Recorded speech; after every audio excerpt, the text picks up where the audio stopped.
তো hello everyone, কেমন আছো সবাই? আশা করি সবাই ভালো আছো। ছেলে আমার যতই বড় হচ্ছে ততই ওর দুষ্টুমি বেড়ে যাচ্ছে। আর বাইরে হচ্ছে বৃষ্টি, তাই ছেলে বাড়িতে বসেই খেলছে।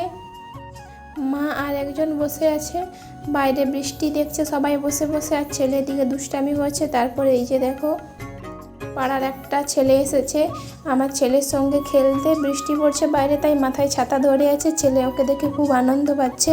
ও বাইরে যেতে চাইছে, কিন্তু বাইরে যেহেতু বৃষ্টি পড়ছে তাই আমরা নিয়ে যাইনি। আর দেখো, ছেলেটা চলে যাচ্ছে, বেটা আমার দেখছে ওকে। তারপর আমার বড় মা এসেছিলো, ছেলের সঙ্গে একটু খেললো।